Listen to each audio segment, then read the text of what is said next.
Greetings, all ye listeners, wherever you are in time and space. It's time for more Jurgen, a comedy of justice by James Branch Cabell.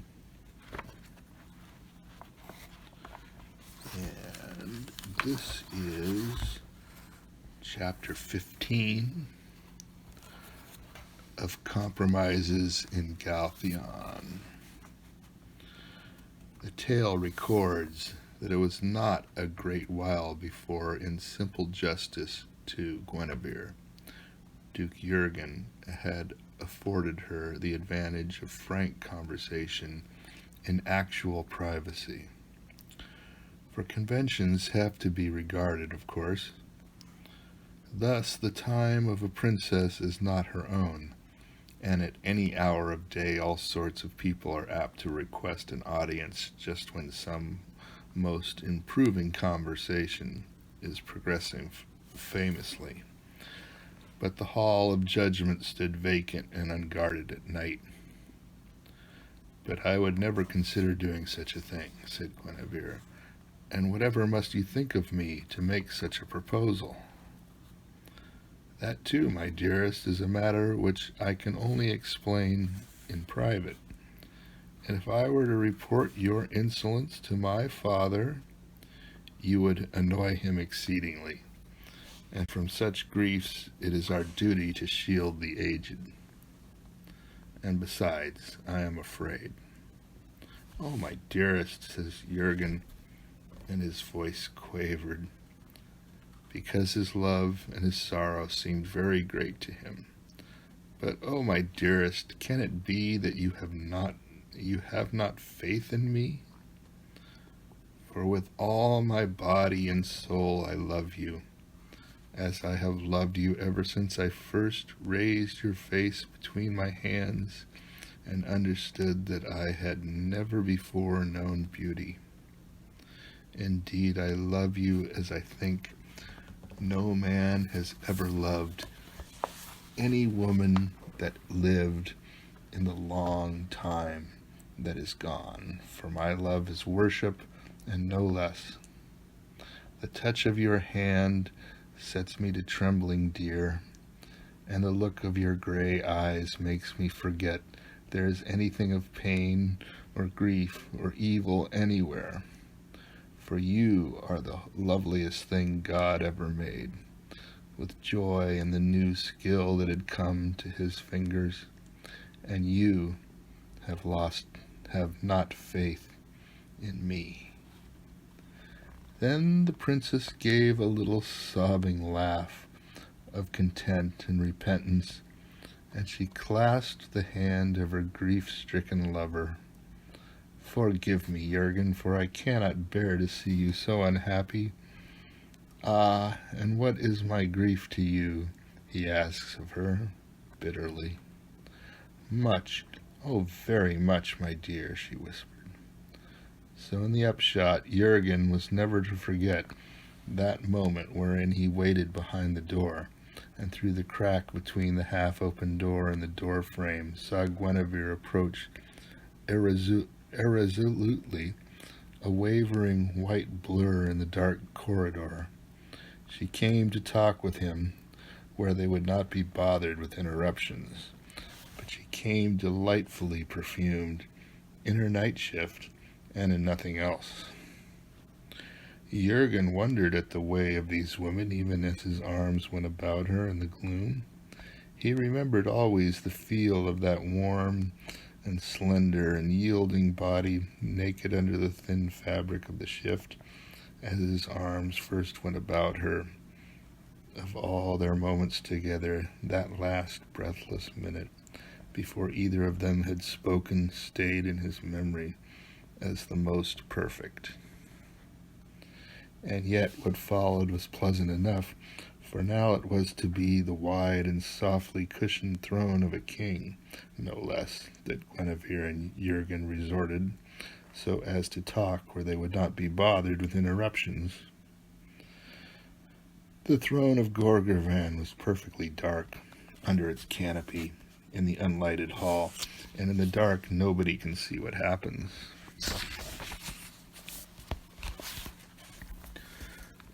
Thereafter, these two contrived to talk together nightly upon the throne of Galtheon.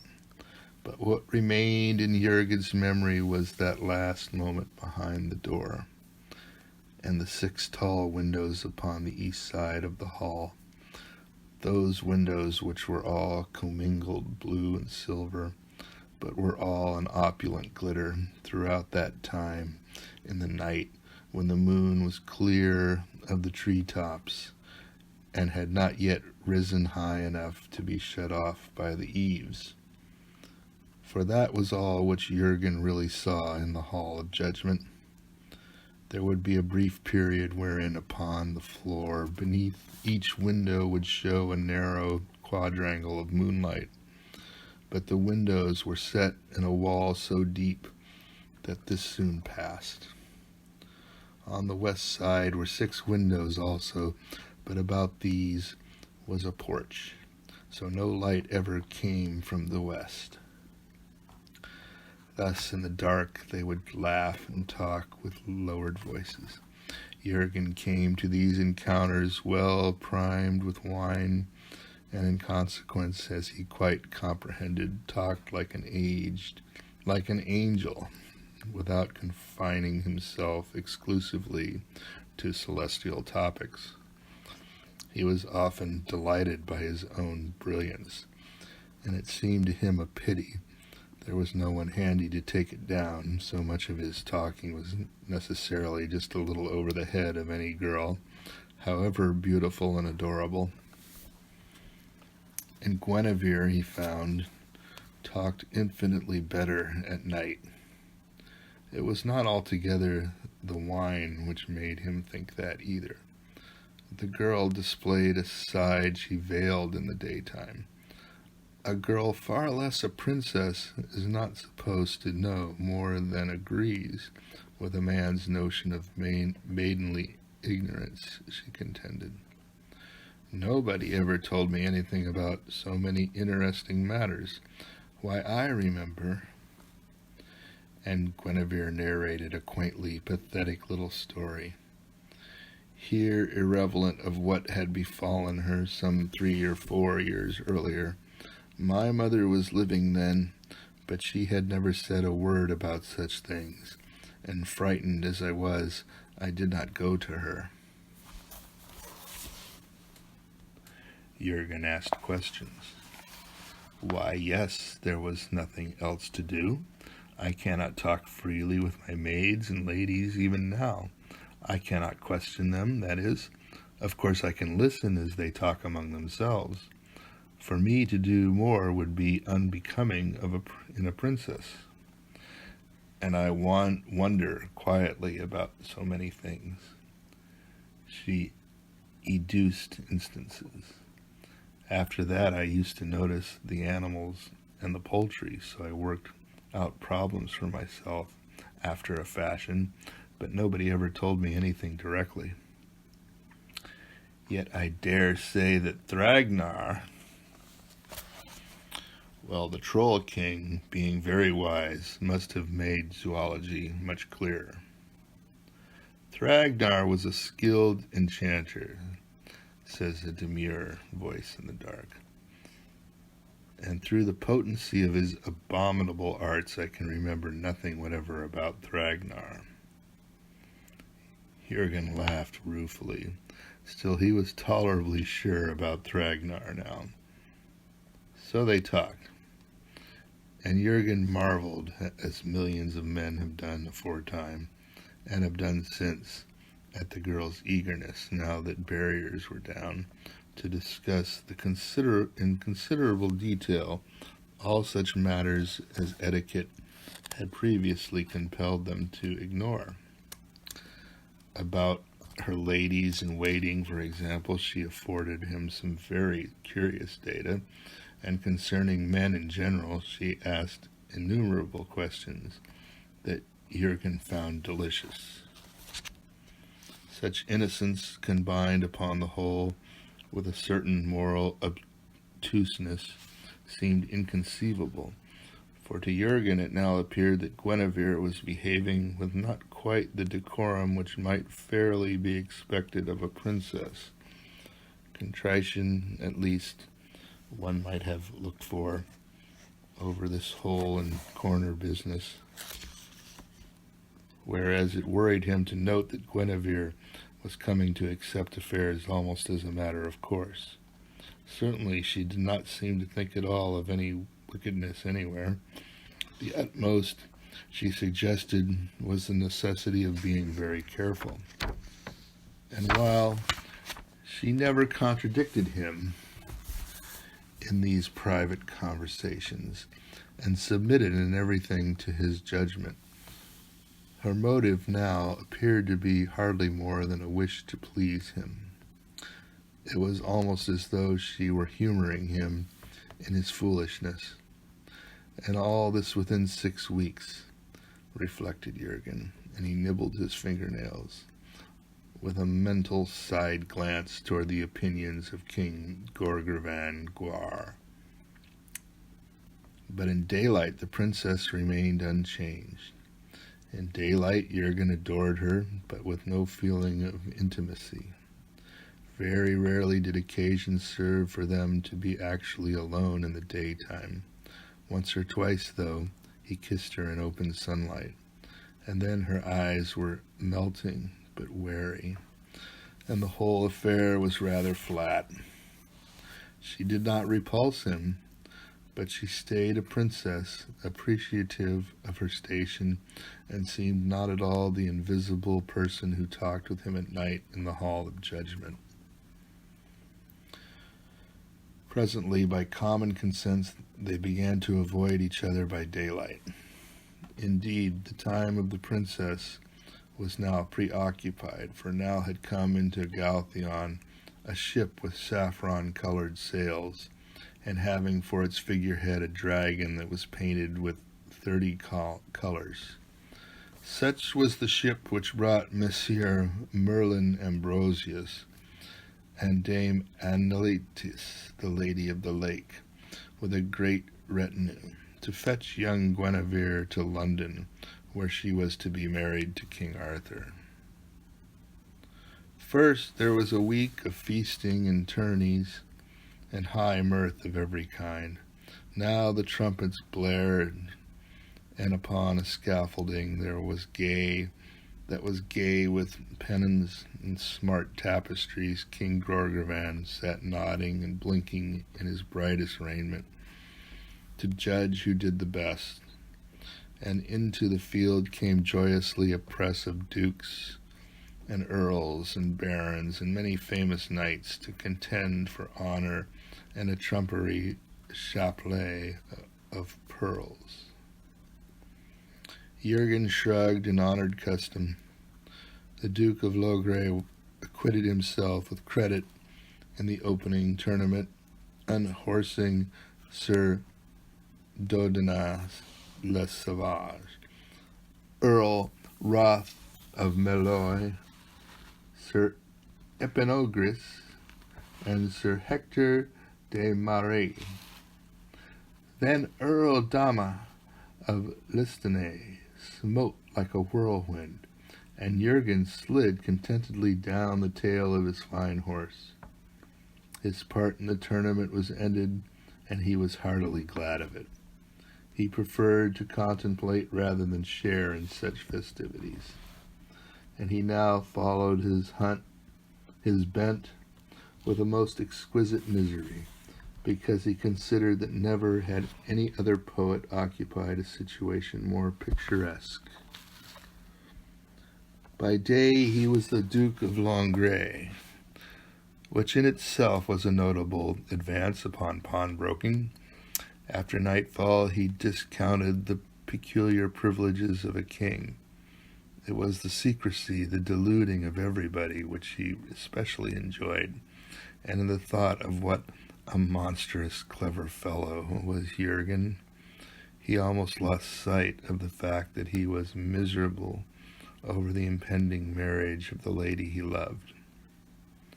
Once or twice he caught the tail end of a glance from Gorgoman's bright old eye. Jurgen by this time abhorred Gorgoman as a person of abominably unjust dealings. To take no better care of his own daughter, Jurgen considered, is infamous. The man is neglecting his duties as a father, and to do that is not fair.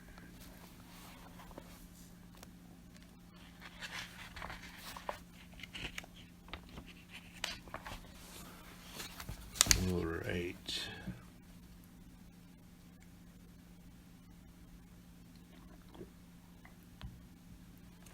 Yes, indeed.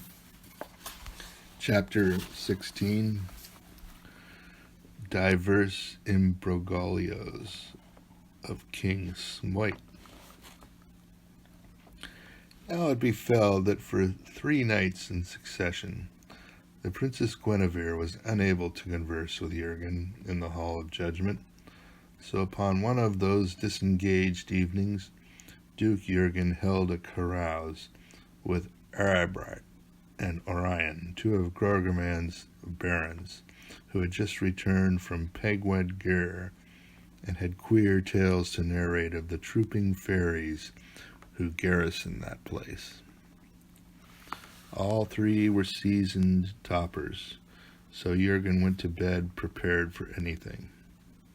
Later he sat up in bed and found it was much as he had suspected. The room was haunted, and at the foot of his couch were 2 ghosts. One an impudent-looking, leering phantom in a suit of old-fashioned armor, and the other a beautiful pale lady in the customary flowing white draperies. "Good morning to you both," says Jurgen, "and sorry am I that I cannot truthfully observe I am glad to see you, though you are welcome enough if you can manage to haunt the room quietly." Then, seeing that both phantoms looked puzzled, Jurgen proceeded to explain. "Last year, when I was traveling upon business in Westphalia, it was my grief to spend a night in the haunted castle of Nutzenberg, for I could not get any sleep at all in that place. There was a ghost in charge who persisted in rattling very large iron chains and in groaning dismally throughout the night. Then toward morning he took the form of a monstrous cat and climbed upon the foot of my bed, and there he squatted yowling until daybreak. And as I am ignorant of German, I was not able to convey to him any idea of my disapproval of his conduct. Now I trust that as compatriots, or as I might say, with more exactness, as former compatriots, you will appreciate that such behavior is out of all reason." "Monsieur," says the male ghost, and he oozed to his full height, "you are guilty of impertinence in harboring such a suspicion. I can only hope it proceeds from ignorance." "For I am sure," put in the lady, "that I always disliked cats, and we never had them about the castle. And you must pardon my frankness, monsieur," continued the male ghost, "but you cannot have moved widely in noble company if you are indeed unable to distinguish between members of the feline species and of the reigning family of Caltheon." "Well, I have seen dowager queens who justified some such confusion," observed Jurgen. "Still, I entreat the forgiveness of both of you, for I had no idea that I was addressing royalty." "I was King Smoit," explained the male phantom, "and this was my 9th wife, Queen Sylvia Terrine." Jurgen bowed as graciously he flattered himself as was possible in his circumstances. It is not easy to bow gracefully while sitting erect in bed. Often and over again have I heard of you, King Smoit, says Jurgen. You were the grandfather of Grogran Gwar, and you murdered your 9th wife, and your 8th wife, and your 5th wife, and your 3rd wife, too, and you went under the title of the Black King, for you were reputed the wickedest monarch that ever reigned in Glathion and the Red Islands. It seemed to Jurgen that King Smoit evinced embarrassment, but it is hard to be quite certain when a ghost is blushing. Perhaps I was spoken of in some such terms, says Smoit, for the neighbors were censorious gossips, and I was not lucky in my marriages, and I bitterly regret to confess that in a moment of extreme yet not quite unprovoked excitement, I assassinated the lady whom you now behold. And I am sure through no fault of mine, says Sylvia Teatress. Certainly, my dear, you resisted with all your might. I only wish that you had been a larger and a brawnier woman.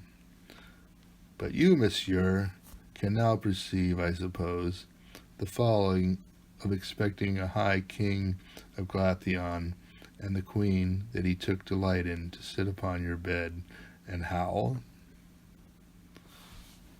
So then, upon reflection, Jurgen admitted he had never had the experience, nor, he handsomely added, could he recall any similar incident among his friends. The notion is certainly preposterous, went on King Smoit, and very grimly he smiled. We are drawn hither by quite other intentions. In fact, we wish to ask of you, as a member of the family, your assistance in a delicate affair. I would be delighted, Jurgen stated, to aid you in any possible way, but why do you call me a member of the family?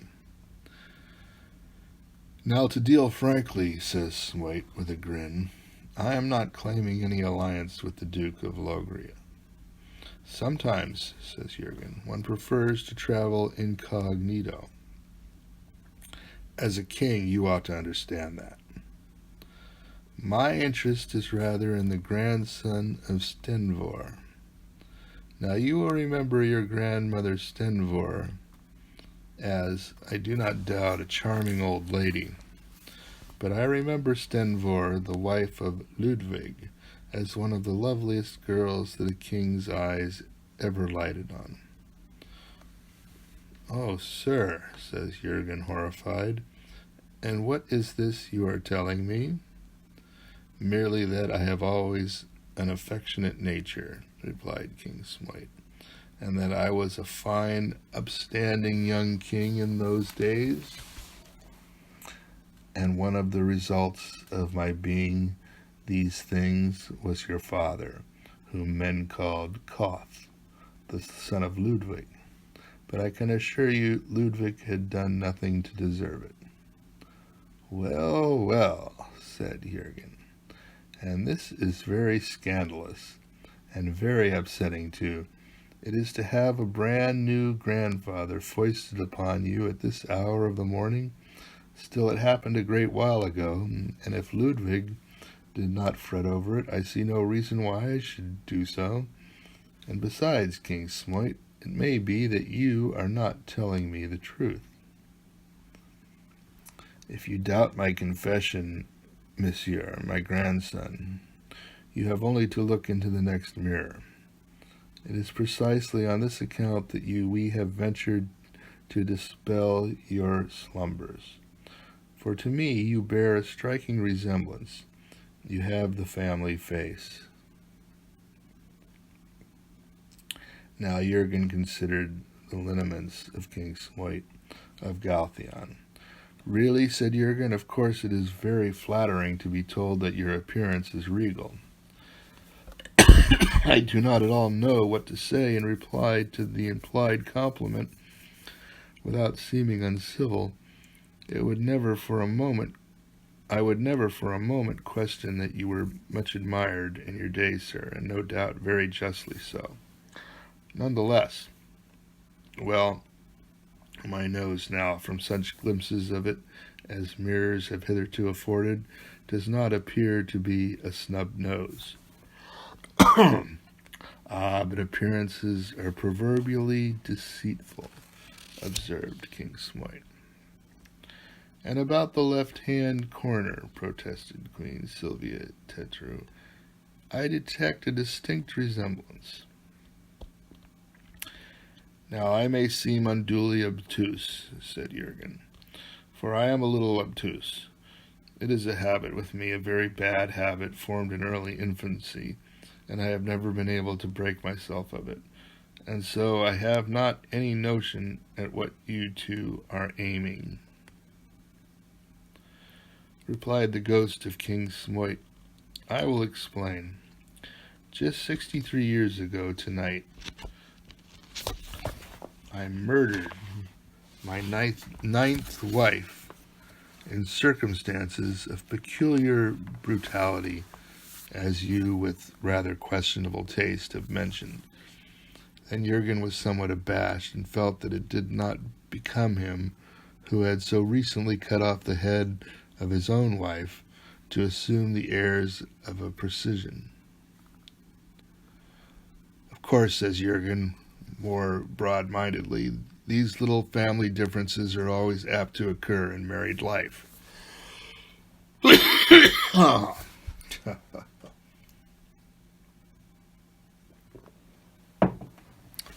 So be it.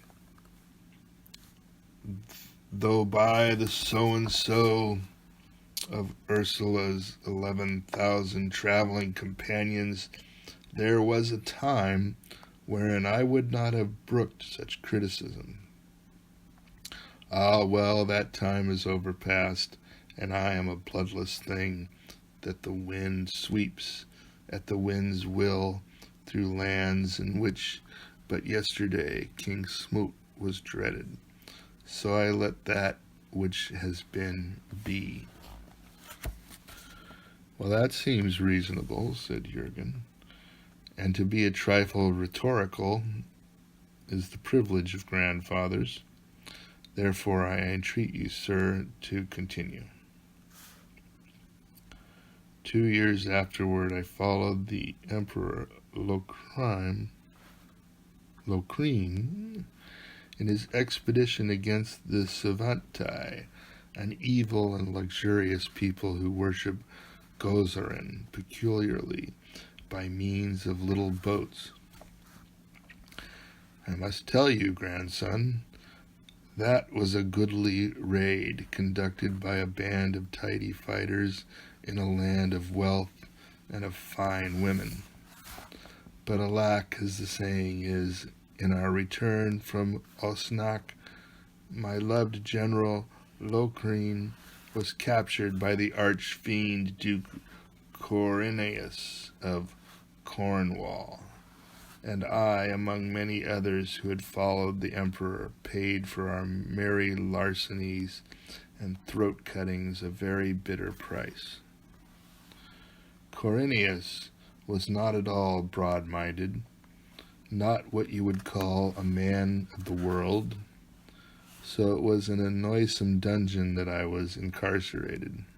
I, Smoit of Glathion, who conquered Ensengarth and Sargal in open battle and fearlessly married the heiress of Camway. But I spare you the unpleasant details.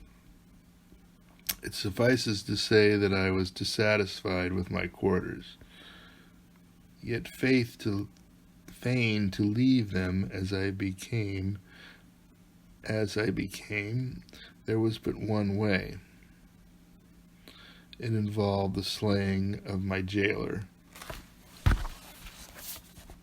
a step which was, I confess, to me distasteful.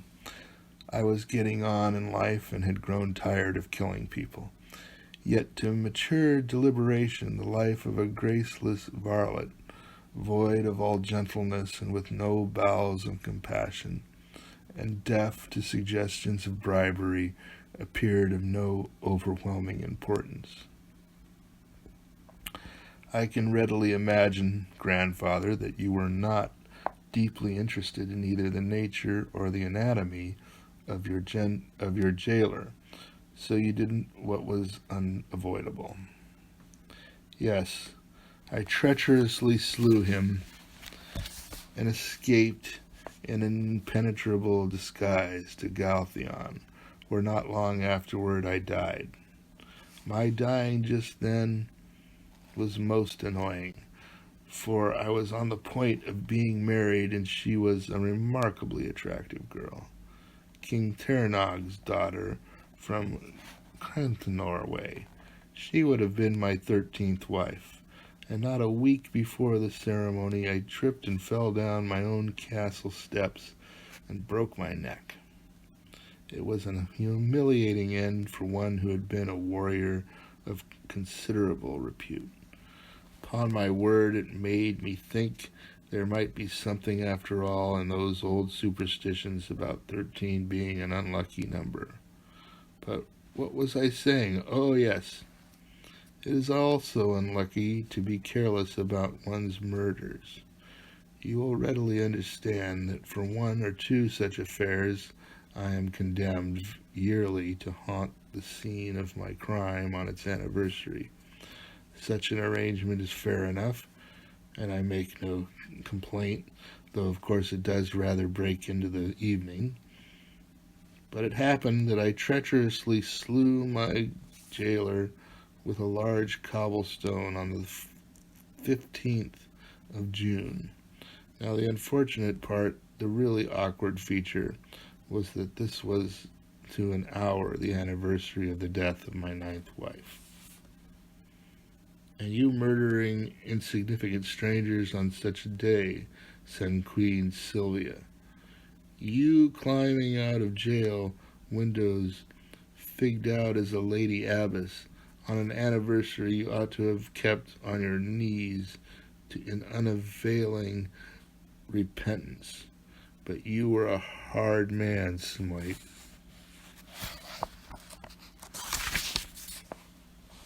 And it was no little loving courtesy you showed your wife at a time when she might reasonably look to be remembered.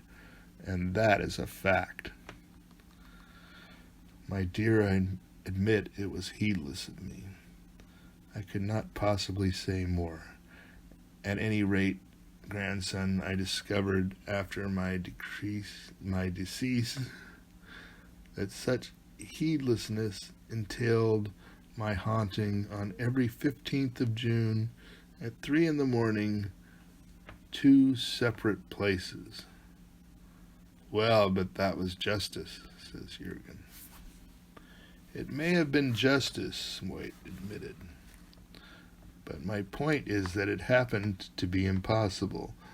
However, I was aided by my great-great-grandfather, Penpingyan, Verschvras ap Millwald Galsenif. He, too, had the family face, and in every way resembled me so closely that he impersonated me to everyone's entire satisfaction, and with my wife's assistance reenacted my disastrous crime upon the scene of its occurrence, June after June.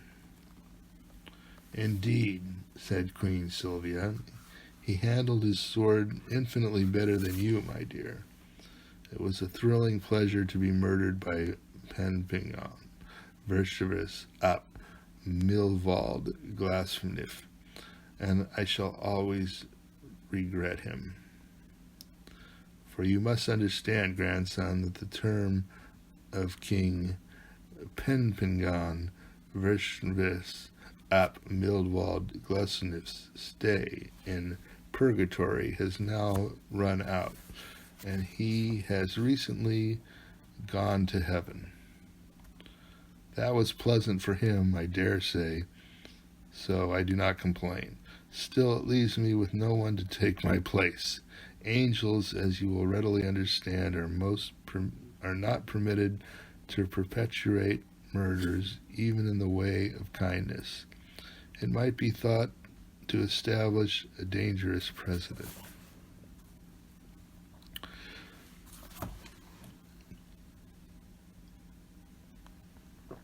All this, said Jurgen, seems regrettable, but not strikingly explicit.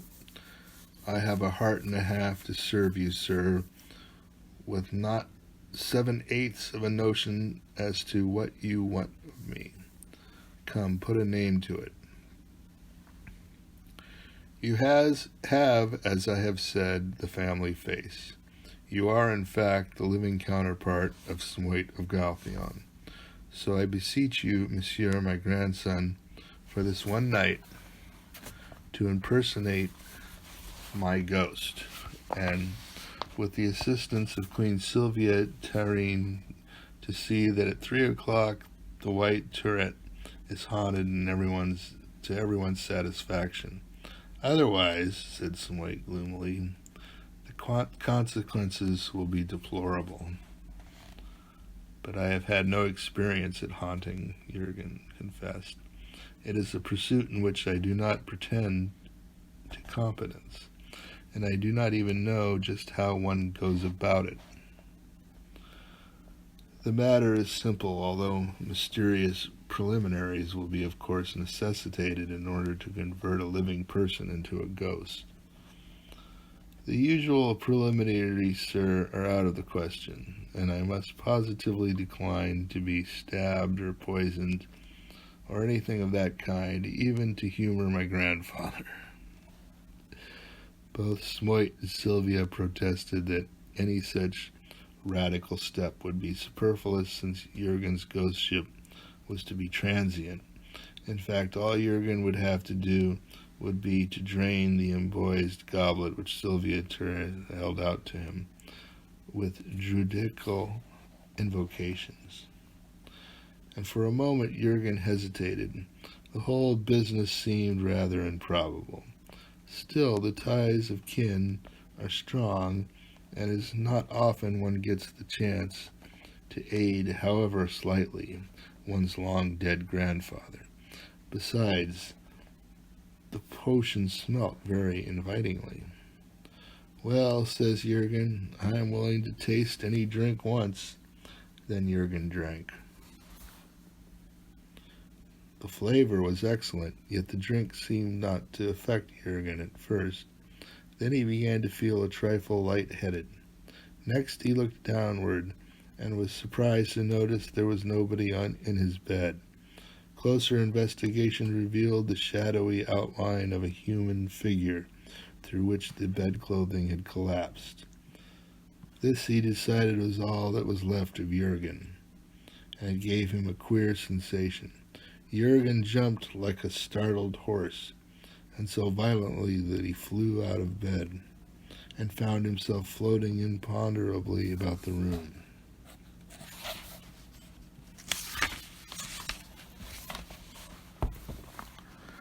Now Jurgen recognized the feeling perfectly. He had often had it in his sleep, in dreams wherein he would bend his legs at the knees so that his feet came up behind him, and he would pass through the air without any effort. Then it seemed ridiculously simple, and he would wonder why he had never thought of it before. And then he would reflect, this is an excellent way of getting around. I will come to breakfast this way in the morning and show Lisa how simple it is. How it will astonish her, to be sure, and how clever she will think me. And then Jurgen would wake up and find that somehow he had forgotten the trick of it. But just now this manner of locomotion was undeniably easy. So Jurgen floated around his bed once or twice, then to the ceiling for practice. Through inexperience, he miscalculated the necessary force and propped through into the room above, where he found himself hovering immediately over the Bishop of Mirian. His Eminence was not alone, But as both occupiers of the apartment were asleep, Jurgen witnessed nothing unepiscopal. Now Jurgen rejoined his grandfather and girded on charmed Caliburn and demanded what must next be done.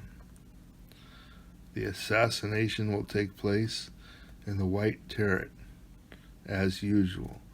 Queen Sylvia will instruct you in the details. You can invent most of the affair, however, as the Lady of the Lake, who occupies this room tonight, is very probably unacquainted with our terrible history. Then King Smoit observed that it was high time he kept his appointment in Cornwall, and he melted into air with an easy confidence that bespoke long practice. And Jurgen followed Queen Sylvia Tarou. Thanks for listening. I am archiving these readings on YouTube. Roarshock channel, Roarshock. Go to YouTube, search for Roarshock channel, and subscribe, if you would. Thanks for listening, and come back as the story will continue soon. Thank you.